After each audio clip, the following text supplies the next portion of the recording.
Number 5. Chateau de Malsiger, a petite and quaint fortress in southern France, sitting atop a 170-meter drive uphill. Its ruins now nothing but rock and rubble, but once a safe house for the Cathars. The Cathar vision of the universe was dualist, in that good and light confronts evil and darkness. Right? Pretty straightforward. Very Jedi of them. This belief led them to follow a very disciplined way of life. Before, of course, they were decimated from the Catholic Church, initiated by Pope Innocent III. Innocent, huh? The ruins nicknamed now Satan's Synagogue. Yeah, nice and light right off the top, huh, Kyle? Described as one of the last Cathar castles and has been listed as a monument historique by the French Ministry of Culture. Cathar, from Greek meaning pure. These people were devout. In 1233, the site became the seat and head of the Cathar Church. The fort roughly housed about 500 people during this time. In 1242, a military of about 10,000 troops fought against the castle that was held up by only 100 Cathars. So like very Jedi all of a sudden. The siege lasted 9 months. Until 2 years later, the castle finally surrendered. North of 200 Cathars were burned in a giant bonfire, unless they renounced and changed their faith, some taking the Cathar vow just weeks before this. Those who renounced the Cathar faith were allowed to leave, but the castle itself destroyed. The field below, now famously known to have been where hundreds of men and women were burned alive. The apparent bonfire that happened sparked a curse from the Cathar peoples. Legends of these ruins say any person who strays off the marked footpaths of these ruins and loses their footing will drop off of every side of the citadel in the sky. Sounds more like a metaphor to me than a curse. Number 4. Kalaupapa. In 1866, during the reign of Kamehameha V, Hawaiian officials passed a law designating this island the official site for patients affected with leprosy. Kalaupapa, a small peninsula in the north shore of Molokai, has quite a bitter and spooky history. The king exiled those who contracted Hansen's disease here, noting it was the ideal spot secluded and surrounded by the highest cliffs in the world. The peninsula served as a natural outdoor prison, accessible only by one steep path by foot or boat to shore. About 1,200 families were exiled to quarantine here. At the time, the disease wasn't really understood, believing it to be very incurable. Whisked off and locked away amid paradise in total isolation. No amenities, no buildings, or even potable water. Known by historians who visit it as, quote, the pit of hell itself. And apparently the most cursed place on earth. Yeah, I didn't know that. With this grim history of loneliness, despair, and death, it's not really surprising at all that Kalaupapa is said to be one of the most haunted places in all of Hawaii. This island was basically a death sentence for those on it. Shackles, cages, caves. Sounds about right to be haunted by the afterlife. Number 3. The Vanishing Village. Way up north, a village named after a bountiful, massive freshwater lake in Canada's Nunavut. 1932. A Canadian fur trapper and explorer went to the village of Anjakuni Lake. The people's known there for their markets of elaborate fish and extensive wine. This village was a staple for most on the map. Joe LaBelle, a well-known fur trapper and well-known in the village, had an otherworldly sight when he arrived. He arrived and sensed something was a little wrong, a little too quiet, too foggy. He found that the village was completely emptied and deserted, even though there were lots of signs of life still present. Campfires blazing, pots still boiling, doors were even open, and food out waiting to be served. Thousands of Anjakuni villagers had simply vanished. He sent a telegraph to the closest RCMP office and told them about his account. And here's the scary part. They launched an official investigation which was never solved. They took a testimony from another trapper and his 2 sons who said they saw a large cylindrical object transform into a bullet shape before flying directly over Anjakuni Lake. At the village, the police found the kayaks were still on the beach, meals still in the early stages of rot, and apparently the headstones were even stacked neatly in piles on either side of the graves. Okay? To this day, there's no proper explanation for this mass disappearance of people and the hundreds of empty graves. Number 2. Skeleton Lake. Deep within the Himalayas of India lays the bay of an ancient lake, shrouded by an ancient mystery. Rupkund Lake. famously known as Skeleton Lake. It was rediscovered by the British Forest Rangers in 1942, and what they found was pretty jarring. Hundreds of ancient human skeletons found at the edge of the lake. Investigations led some to think that this was a catastrophe of some sort, or the remains of a legendary event where a group was suddenly killed in a violent storm around the 9th century. Nope, 3 different groups of people died here all at different times. It's not located on or near a trade route, no evidence of any ancient bacteria pathogen, ruling out diseases. Yeah, this one's really weird. One group of people had genetics to present-day South Asia, while the other group related to the people of Central Europe. And finally, a group particularly from the Greek island of Crete. But how? All here? They found the bones and deaths were genetically separated in time by as much as 1,000 years difference. Wooden artifacts, iron spearheads, even slippers and jewelry were found by the National Geographic team who studied 30 skeletons in 2003. Skin still on some of them. Ugh. 300 people have been found so far. Legend goes, Parvati, a supreme goddess, cursed the kingdom, unleashing drought and disaster upon them. She sent down a blizzard of hail and whirlwind which swept the people into the lake. Their skeletons are a warning to those who disrespect the goddess. I mean, maybe. The skeletons are visible in the clear water of the shallow lake during 1 month when the ice melts. That's terrifying.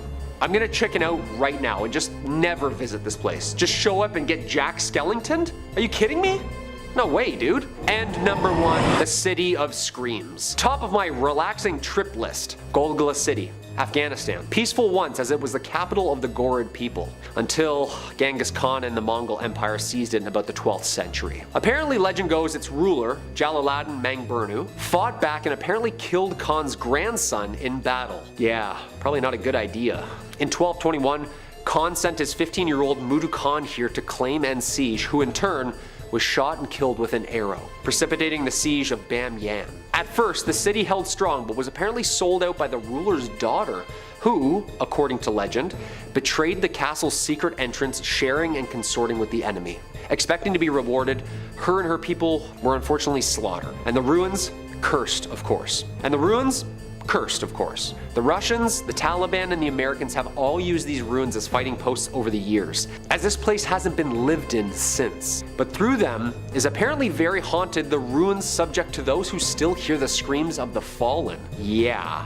Terrifying. Haunting sounds of screaming and warfare are echoed here, thus giving it its famous name of the City of Screams. Dark horseback figures to even full-on uniformed specters are seen atop the rubble. Yeah, I just say we just avoid this place completely and just kind of back away slowly out of respect, you know? Number 5 on this list is Tranquil Sanatorium in British Columbia. Tranquil Sanatorium has quite an extensive and tragic history to it, which has caused its walls to be the home to many undead spirits. A sanatorium, if you weren't familiar, is an establishment which has the sole purpose of housing those with long-term illnesses and is often associated with tuberculosis. The one that we're talking about right now is no different. It was built in 1907 as a facility to treat people with tuberculosis.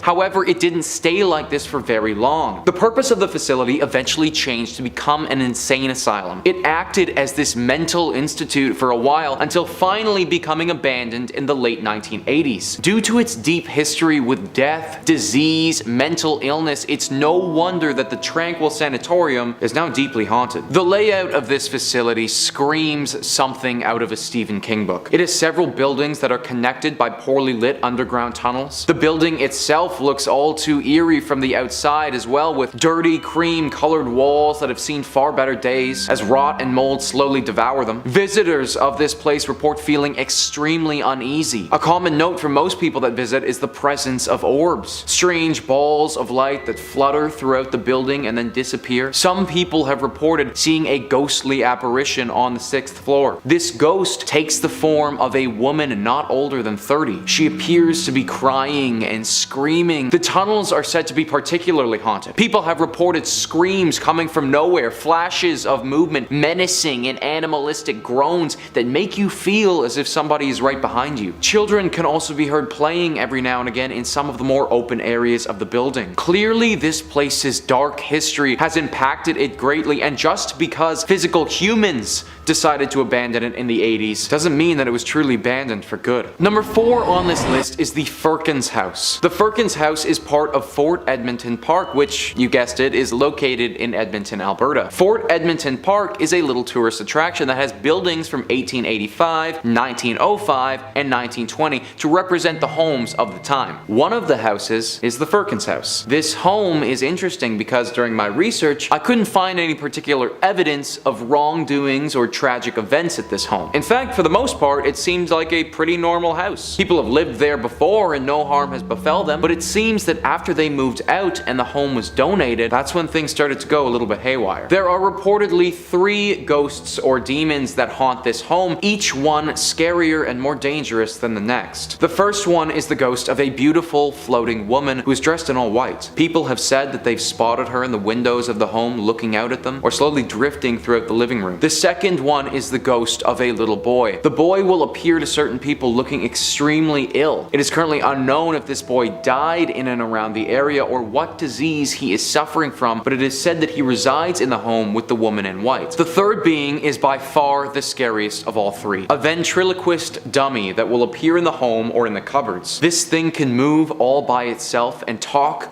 by itself. It is very similar to the popular horror franchise Chucky, and it's said by some to be seeking to harm the living. I'm not sure if the ghost of the ventriloquist has taken over this dummy or if the dummy has taken on its own persona, but I definitely do not want to go anywhere where the primary residence is a demon puppet. Number 3 on this list is the Five Fishermen Restaurant. This is a restaurant in Halifax, Nova Scotia, known for its exceptional oysters and also its ghostly inhabitants. The ground that this restaurant sits on wasn't always utilized for serving up fish and chips though. In fact, it has a very long history. In the early 1800s is when the building went up, and for a long time it acted as the town's only school. Nothing ghoulish or demonic about that. However, at around the turn of the century, the school moved and the building took on a new purpose. It became the mortuary for Halifax and made its dealings with the dead. Now, not every mortuary is going to become haunted, but this one had quite a lot to deal with over the years. In 1912, the unsinkable ship, the Titanic,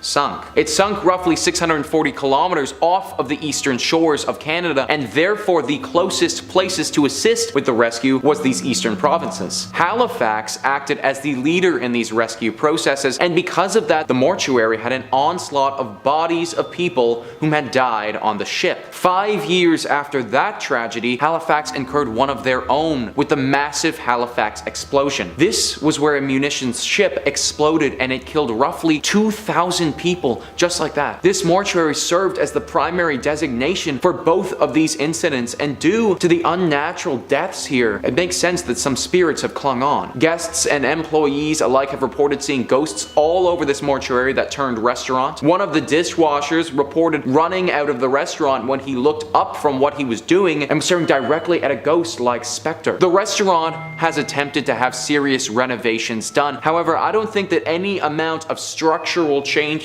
will get these spirits to rest for good. Number 2 on this list is the Frank Slide. Now, even though the Frank Slide sounds like it could be a fun, popular dance move that takes over TikTok for a few weeks, it is far more morbid than that. On April 29th in 1903, in the mining town of Frank, which at that time was part of the Northwest Territories, but it is now a section of Alberta, there was a horrible tragedy. 110 million tons of limestone and rock came tumbling down in one of Canada's biggest landslides ever. This fell onto part of the town of Frank. Frank was located right next to Turtle Mountain, which after extensive mining had grown unstable. On April 29th, it all came crashing down and claimed the lives of 70 to 90 people. It is still to this day Canada's most deadly landslide to ever occur in history, and was a horrible tragedy that can only remind us how fleeting life can be. I think the craziest part about this landslide as well is that it wasn't just miners who were killed. Their wives, their families, all of them died at the hands of the Frank Slide. The remains of these bodies were never recovered either, as the damage from the slide was far too devastating. Where all of this happened is now a section of a town called Crow's Nest Pass, and over a century later, the ghosts of the dead still haunt the area. This place is somewhere where visitors have reported feeling very unsafe. They say that the overall feelings of uneasiness are almost too much to bear and that they have to leave. Cries, howls, screams, this can all be heard late at night as you're trying to sleep. Lanterns will be seen in the night walking around at the hands of unknown apparitions. It is basically a full ghost town of people who never deserved to die in the first place, all wanting to get a second just to feel their lives again as they were so unfairly ripped away from them. Definitely one of Canada's most horrific tragedies, and now home to one of its most haunted locations. Number 1 on this list is the Banff Springs Hotel. This hotel is located in Banff, Alberta, and is truly one of the creepiest places that I've ever read about. Now, first off, I want to note the hotel itself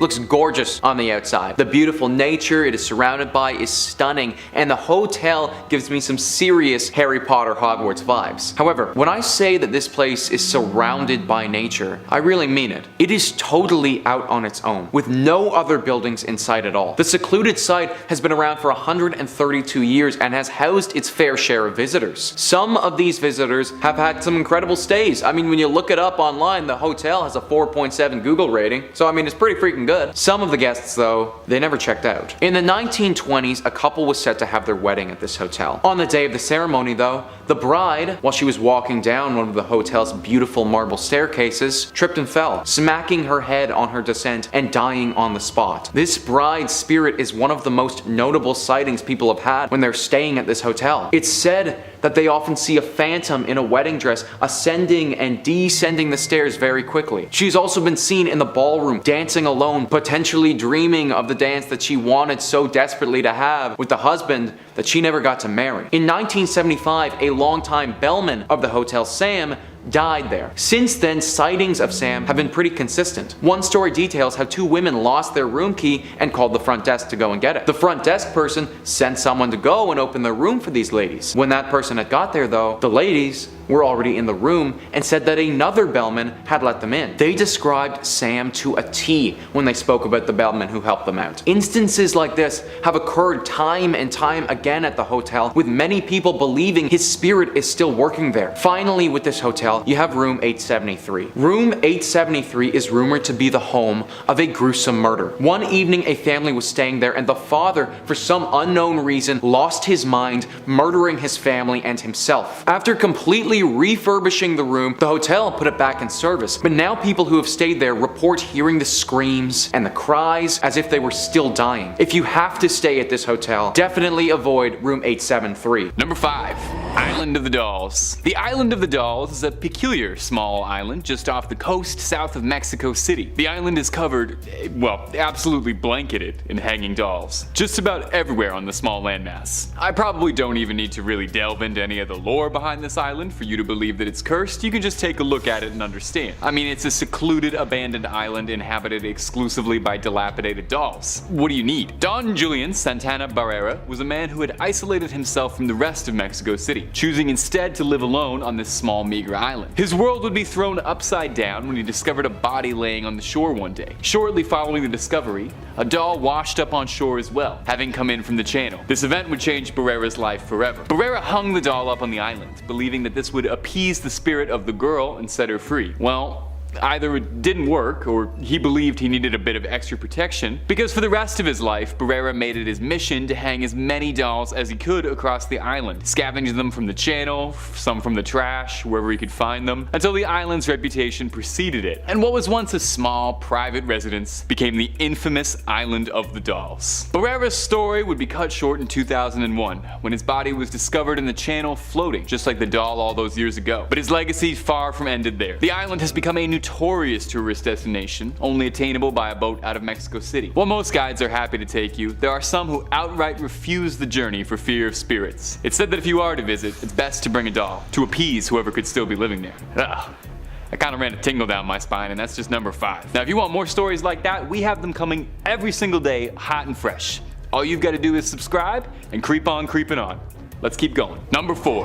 The Stanley Hotel. Who doesn't love a nice stay at a good hotel, you know? Someone to tend to your needs, breakfast ready for you wake up, and a TV where you'll flick through the channels for half an hour before settling on Ghostbusters 2, because that's the only thing that's on. Let me introduce you to the Stanley Hotel, one of America's most beautiful resorts. Built in 1909 next to the picturesque Rocky Mountains in Colorado, the Stanley Hotel is a great place to get away from it all. It's isolated away from the rest of the world, and if you're starting to wonder why this hotel hotel seems a bit familiar to you? Maybe if I called it the Overlook Hotel, it might come together? Yeah, the Stanley Hotel is the original inspiration for the Overlook Hotel from The Shining. Stephen King found the inspiration for his famous haunted hotel after spending a cursed night in room 217, the haunted room from the novel. Amusingly, while the Stanley Hotel served as the actor of sorts for the Overlook in the TV series, it didn't for Stanley Kubrick's legendary adaptation. In that, the hotel standing in for the Overlook asked that room 217 not be used in the film, as it was a real operating room and the hotel was afraid it would lose business, so they changed it to the non-existent room 237 for the legendary Kubrick picture. Now, I could do IMDb trivia about Stanley Kubrick movies all day. What makes the Stanley Hotel so scary? Well, it goes without saying that it's said to be a haunted hotel. All manners of hauntings have been reported. Eerie laughter, unexplained noises, ghostly apparition, things moving on their own, and so forth. Now, the Stanley Hotel embraces its status as a haunted hotel with gleeful open arms. Ghost hunters are invited to stay in their spirited rooms that are purported to have higher levels of supernatural activity. Unsurprisingly, these are the most booked rooms in the entire hotel. Stephen King recounts that the direct events that inspired The Shining was that while he was visiting the hotel, he was terribly afraid of its isolation and its eeriness, describing eating alone in its giant dining hall, hearing quiet orchestral music played over the speakers in a room distant. Apparently, staying there gave him terrible nightmares of his son being chased by some invisible presence. He says as soon as he woke up from the first one, he lit a cigarette and began to write The Shining then and there. Now, my advice for you if you ever take a trip to the Stanley Hotel, make sure you got lots and lots to keep yourself busy with, but make sure you get some time to play. You know what they say about all work and no play, right? Number 3. Eastern State Penitentiary, Philadelphia. Now, some of the wisest men I've ever met have said that it's always sunny in Philadelphia.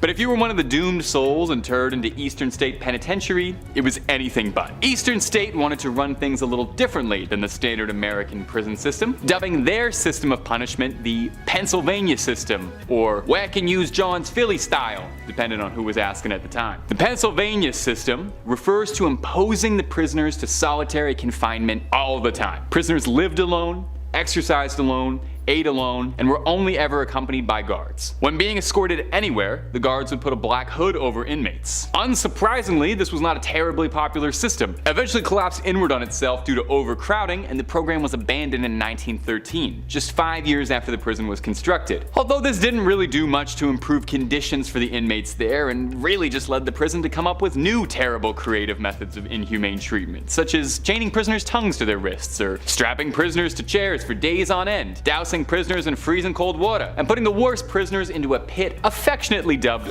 the Hole, where they'd be kept in the dark for weeks at a time. In 1970, after decades of terror, Eastern State closed its gates only to creep them back open as a tourist destination for dark tourists looking to go ghost hunting. A place like this is bound to be home to all sorts of rumors and spirits, right? Well, according to local legends, if you spend a night in Eastern State on one of their Halloween tours, you'll hear all kinds of disembodied laughter, screaming and crying, ghostly figures moving across the walls, and unexplained footsteps. Enjoy the sights. Just make sure the gate doesn't lock behind you. And while we're still on this one, does anybody else think that this could stand to be the best premise for an episode of Always Sunny, like, ever? The gang goes to jail, the gang gets haunted. If anybody knows Danny DeVito's agent, please DM us. Number 2, the Hellfire Club.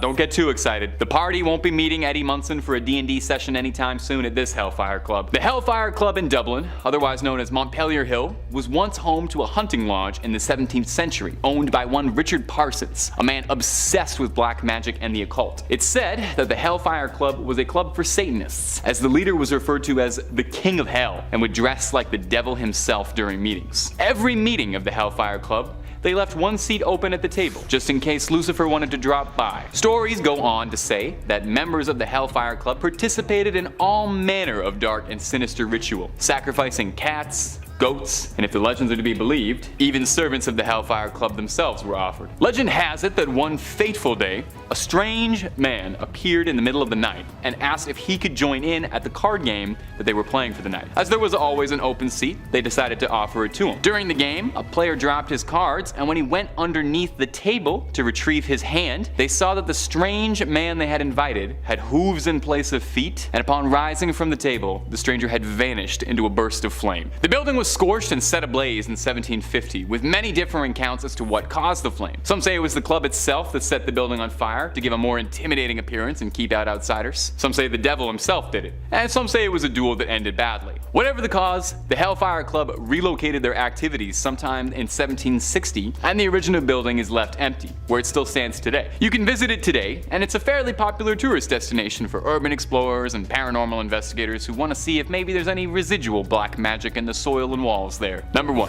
Pavaglia. This list really has me all kinds of freaked out, reading about all these wretched places. I think we need to focus on a nice island getaway. Why not the island of Pavaglia? The forbidden island off the coast of Venice. I knew it was going to be haunted. I wrote this list. Pavaglia is an infamous island in Italian history, once serving as a quarantine zone and final resting place for the unfortunate victims of the Black Plague. As the plague ravaged Europe and paranoia set in across the lands, it was said that anyone who showed so much as the slightest symptoms were shipped off to Pavaglia to live out the rest of their days. Oftentimes, these people would be sent away without even truly being sick, dooming them to a horrific fate. It's said that over 50% of the island's soil is made of burned human ash. That is terrifying. The ground itself is haunted. In the early 19th century, the island was converted from a quarantine zone to a just as terrifying mental asylum, switching gears a little bit because apparently being host to one setting for a horror movie wasn't quite enough. The asylum did nothing to improve Pavaglia's haunted reputation. Instead of being home to the sick now, it was the home to droves of mentally disturbed patients who were made into unsuspecting victims by a doctor's experiments.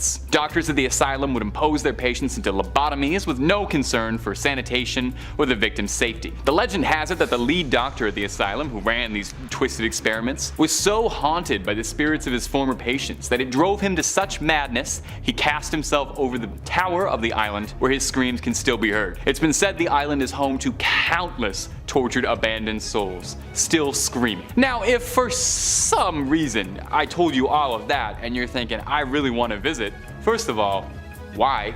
And second of all, you're gonna need to be pretty crafty, as the island is completely forbidden. You'll be pressed to the fullest extent of the law if you're caught trespassing into Pavaglia. Not even remotely worth the risk, if you ask me. At best, you get arrested. At worst, I got no idea.